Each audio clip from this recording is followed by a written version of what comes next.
일어나면 키워드 오늘은 뭐 적어놓고 그리고 계속 밥 먹는 시간과 뭐 이렇게 조금 이제 쉬는 시간 빼고는 글을 써졌겠죠. 사람이 할 짓이 아닙니다. 그래서 저는 일단은 그런 것들이 지속 가능성이 없다라고 생각을 했고요. 반갑습니다. 피어슨입니다. 안녕하세요. 한라산 불곰입니다. 근데 제가 이제 컨텐츠를 만들어서 노출을 시키는 대부분의 그 서비스는 네이버의 플랫폼을 이용하고 있습니다. 대표적으로 뭐 블로그, 뭐 인플루언서, 그리고 이제 네이버 프리미엄 컨텐츠 이렇게가 있죠. 사실은 같은 플랫폼이긴 하지만 블로그나 인플보다는 프리미엄 컨텐츠는 약간 독립적이지 않을까. 왜냐하면 그 세 개의 차이가 뭔가요? 블로그랑 인플루언서 페이지랑 네. 그리고 프리미엄 컨텐츠 세 가지 차이는? 일단은 블로그하고 인플루언서는 이제 크게 차이가 있는 것보다는 네이버에서 블로깅을 하는 사람 중에 어느 정도의 전문성을 가진 사람들에게 특정 카테고리의 전문가적인 소양이 있다라고 이제 도장을 찍어주는 게 인플루언서 그런 시스템이죠. 어떻게 보면. 요새 네이버에서 검색을 하다 보면은 이 인플루언서 페이지가 이 블로그 페이지보다 더 상위에 있는 경우가 많더라고요. 그렇죠. 네.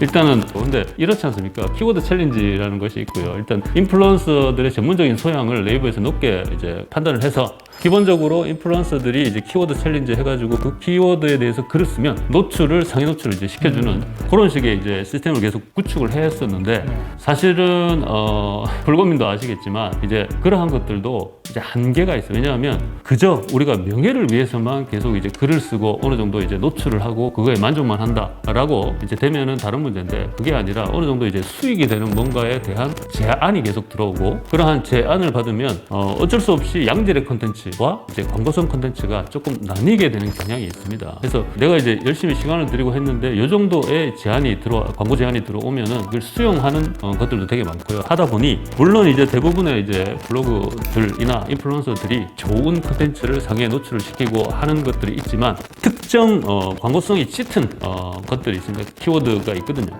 가령 뭐 회사 이름이 있다든지 뭐 등등등 있습니다. 이런 것들에 대해서는 사실은 광고성 글들이 대부분을 차지하고 있죠. 이거는 원래 네이버 블로그도 그런 류의 폐단이 있었기 때문에 인플루언서나 이렇게 전문가들을 소양을 가진 사람들을 이제 이렇게 딱 찍어준 건데 그것조차도 약간의 이제 오염이 됐다. 이렇게 볼 수 있는 거죠. 그래서 블로그하고 인플루언서는 이렇게 좀 다른 부분이 있고요. 그렇지만 또 다른 차이점은 이제 인플루언서가 되면 네이버에서 애드포스트가 이제 붙는데 그 애드포스트가 상단에 이제 붙는 게 있어요.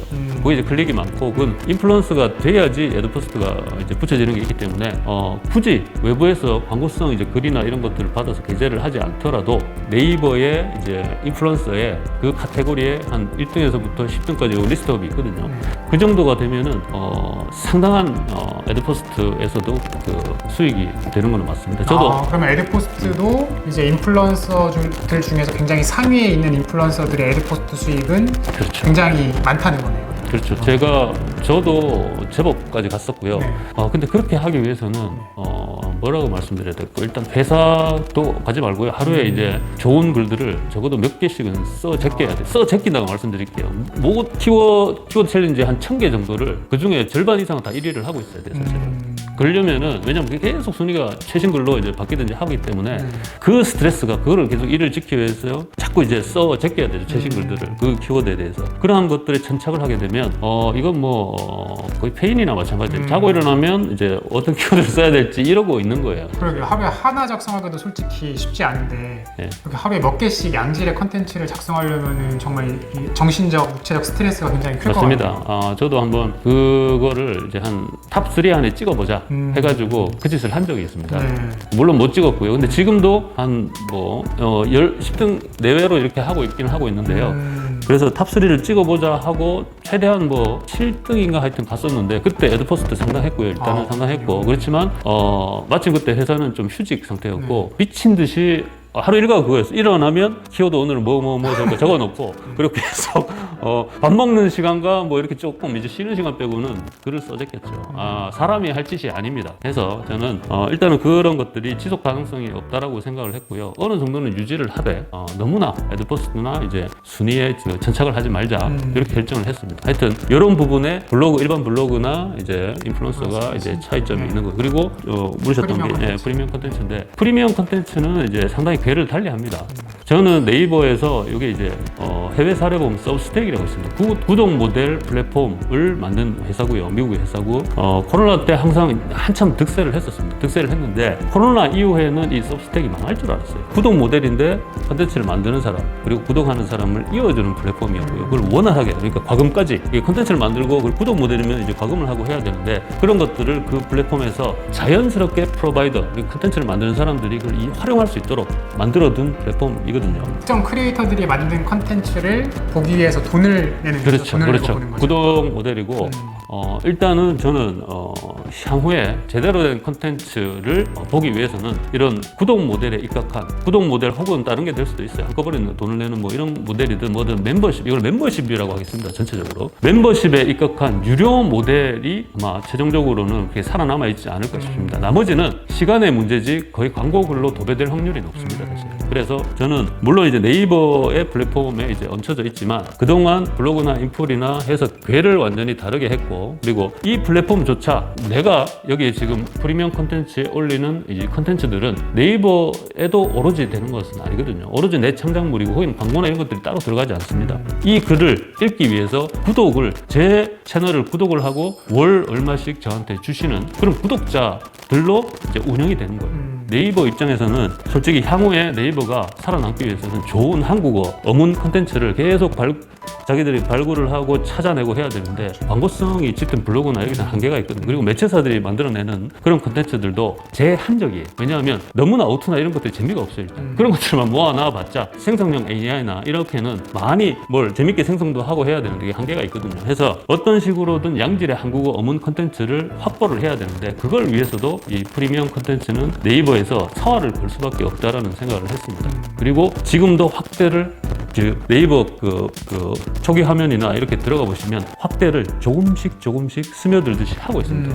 크게 큰 이벤트나 이런 것들을 대대적으로 하고 이런 것들은 아니지만 차근차근 하면서 거기에 돈을 어느 정도 태우고 있는 모습을 보이긴 하거든요.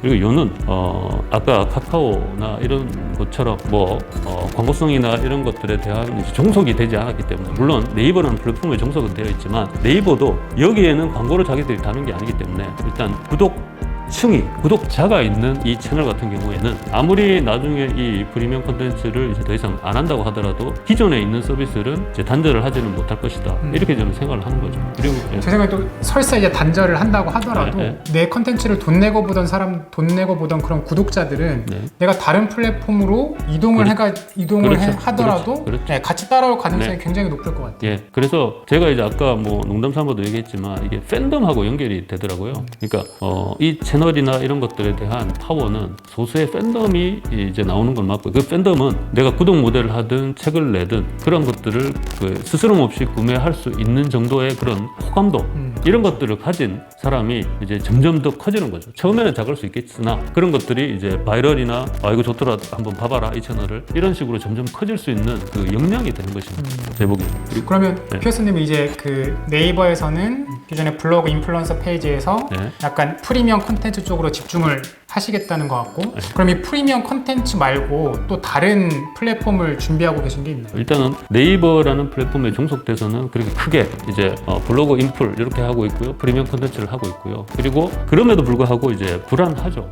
이것들에 대해서 계속 이제 너무나 한 군데 종속돼서 이제 콘텐츠를 만들어내니 어떤 식으로든 이걸 해칭을 해야 되겠다 싶은 생각이 들었습니다. 그래서 네이버와 이제 트레이드 오프 관계에 있는 것들 카카오나 이렇게는 사실은 좀 생각을 안 했고요.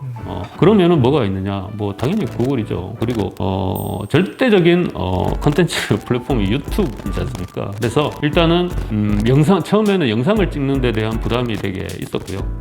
그리고 강의도 처음에 좀 찍어보려고 먼저 이제 다른 쪽하고 계약도 해서 강의를 먼저 해보려고 했는데 하여튼 혼자서 한번 해봤어요. 강의식으로.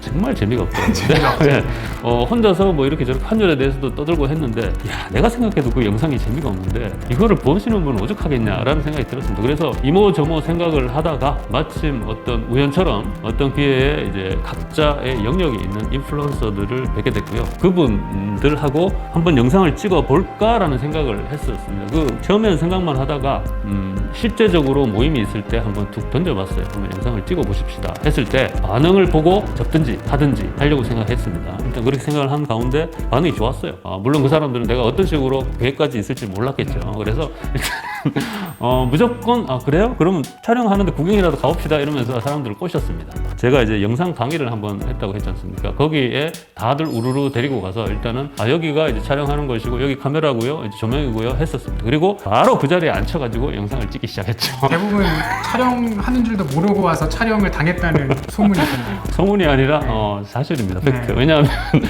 이런 것들은 여러분도 아시겠지만 계획을 백날 세워봤자 이게 안 돼요. 그리고 저희가 모인 사람들이 그때 뭐 5명 이상 이렇게 됐기 때문에 한 명의 이해관계만 얽혀도 이게 계획대로 되는 거는 없다라는 걸 저는 너무나 잘 알고 있기 때문에 일단은 다들 참관하듯이 모여서 뭐 영상 찍는 게 다른 게 없지 않습니까? 우리가 뭐 퍼포먼스를 할 것도 아니라 자기가 아는 걸 터는 건데 이건 되게 뭐 쉽지는 않겠지만 그다지 큰 허들이 있는 건 아니거든요. 그래서 이렇게 왔으니까 우리 한번 촬영을 해보십시다 해서 촬영을 했는데 웬걸? 이분들이 너무 잘 터는 거예요. 야, 상상 그 이상이었습니다. 그래서 그게 잘 터는 거, 잘 얘기를 하시는 것뿐만 아니라 그 얘기를 하는 가운데 우리 스스로도 되게 재미있음을 많이 느꼈습니다. 그리고 여기서 중요한 것은 제가 그동안 간과하고 있었는데 어느 정도의 현금 흐름이 있는 분들이 현금 흐름이 있는 상태에서는 어떤 모임이나 이런 데에 재미적인 요소가 더 그 모임을 나오게 하는 동인이 된다는 것을 그때 또 한번 절실하게 느꼈죠. 그래서 여기 지금 산 증인으로 계시는 거고요. 불곰님은 더더욱 이미 뭐 본인 그 유튜브도 하고 계셨어요. 근데도 지금 여기 이제 이 자리에 계시는 거지 않습니까? 그래서 뭐 구구절절히 말씀을 드렸지만 이런 결론으로 이제 유튜브를 계속 촬영하기 시작했고 그렇게 해서 시작되고 지금까지 이제 투자로운 생활 채널이 만들어지고 그렇죠. 이렇게 동영상이 계속 촬영되면서 이제 업로드가 되고 있는 거잖아요. 그렇죠. 네. 그리고 지금에 와서는 몇 개월이 지났고요. 어느 정도 지속성을 담보할 만한 수준까지 되었다라는 신뢰도 구축이 됐습니다. 그래서 저는 과감하게 또 이렇게 말씀드릴게요. 네이버 플랫폼뿐만 아니고 유튜브라는 플랫폼에도 콘텐츠를 만들기 시작했다라고 얘기를 드리고 또 제 블로그나 이런 데도 공표를 하고 있습니다. 지금. 그래서 기본적으로 이 텍스트 기반의 네이버랑 그리고 영상 기반의 유튜브는 기본적으로 크리에이터라면 같이 해야 된다 이거네요. 예, 그게 이제 사실은 글로서만 자기를 드러내고 싶어 하시는 분도 계시고요. 저도 이제 I 성향이기 때문에 이제 영상을 하기가 되게 꺼려졌어요. 근데 영상을 지금 하고 편집도 일부는 제가 한번 해봤거든요. 글은 글지옥이에요. 외로워요. 그리고 정말 사색이나 생각을 많이 하고 짜내야 됩니다. 근데 영상을 얘기를 싸질러 놓고 그걸 편집하는 과정은 의외로 물론 이제 노가다성이 있긴 하지만 재미있더라고요. 다시 들어보니까 저 혼자만 떠드는 게 아니라 이렇게도 불곰도 얘기하고 다른 분들도 얘기하시는 걸 들어보니까 너무나 재미있는 거예요. 편집하는 과정도. 그래서 이거는 아무리 내 성향이 I고 글로서만 난 글로만 하겠다라고 하시더라도 영상에 대한 노출은 한 번은 해볼 필요가 있고 그러다 보면 자연스럽게 플랫폼 독립적으로 내 콘텐츠를 만드는 날이 오지 않을까 싶은 생각이 지금 확실하게 강하게 듭니다. 그리고 아까도 얘기했지만 이 구글 그리고 유튜브 같은 경우에는 이 약간 장기적인 안정성 측면에서는 네이버랑 카카오보다 좀 더 이 안정감을 더 많이 느끼게 해주는 것 같아요. 그렇죠. 갑자기 뭔가를 이 크리에이터들한테 가는 뭐 수익이나 이런 것들을 뭐 갑자기 뭐 깎는다든지 갑자기 뭐 크게 큰 틀을 바꿔버린다든지 그러진 않을 거라는 어떤 안정감? 맞아요. 네, 되게 큰 것 같아요. 그러니까 제가 보기에는 구글이 콘텐츠를 만드는 사람들한테 요구하는 것은 인티그리티라고 있습니다. 영어에 뭐 여러 가지로 번역할 수 있는데 이게 뭐 도덕성 뭐 그런 것도 있는데 무결성이라고 저는 하거든요. 무결성이 뭔가 사례를 들면 됩니다. 내가 안 하고 싶은 거를 남한테다가 하라고 하면 안 되는 거예요. 이게 간단한 겁니다.